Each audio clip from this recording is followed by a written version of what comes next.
महिला cricket tournament अनुष्ठित Bhadrak जिला chandbali block Ghanteshwar college पड़िया एक दिवसीय महिला क्रिकेट टूर्नामेंट अनुष्ठित हो जाइछि।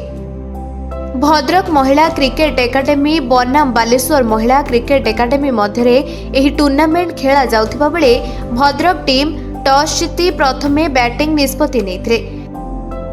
भद्रक महिला टीम 76 रन संग्रह करथिबा बेले एहार जवाब रे मात्र एक विकेट हराई 9 ओभर रे 77 रन करी विजय लाभ करथिला। एही टूर्नामेंट टिकु वीडियो संजीव महापात्र फिता काटी उद्घाटन करथिबा बेले चांदबाली विधायक डॉक्टर व्यामकेश राय उपस्थित रही खिलाड़ी मानकु उत्साहित करबा सह विजेता टीम एवं रनर्स अप टीम को ट्रॉफी एवं पुरस्कार राशि प्रदान करथिले। आज तो मुख्यतः दुईटी दल अंशग्रहण करते बालेश्वर भद्रक। आज गोटे समाज गोटे दृढ़ बार्ता माने जाऊँगी जे आम अंचल साधारणतः मेल मानकर टूर्नामेंट देखा मिले, किंतु आज आम अंचल प्रथमतः गोटे लेडीज टूर्नामेंट आज अनुष्ठित होती। आम अंचल गोटे गर्व गौरवर विषय।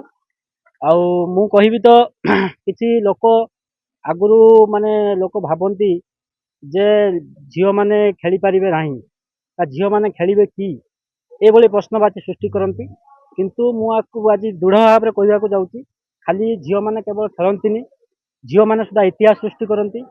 आज ये जो आम अंचल देखुं जो लेडीज दुईटा टूर्नामेंट मैंने टीम भाग नहीं बालेश्वर आ भद्रक। मुझे तो ये जो झील मैंने आज जो ये माने खेलुंट आम समाज को आगामी पीढ़ी गोटे बार्ता देउछंती जे झील मैंने आगू आसवा दरकार, झील मैंने खेलिबा दरकार एवं तांकर जो स्वप्न अच्छी से स्वप्न को साकार करने निहाती आवश्यक।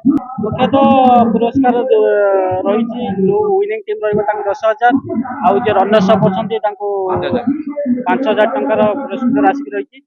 एथिपाई समस्त अभिभावक मान सहित अनुरोध करी जी दर्शक मान सहित मुझे अनुरोध करी जो झील मैंने खेलुंट उत्साहित करने सहित प्रोत्साहित करतु से माने गर्वित हेबे।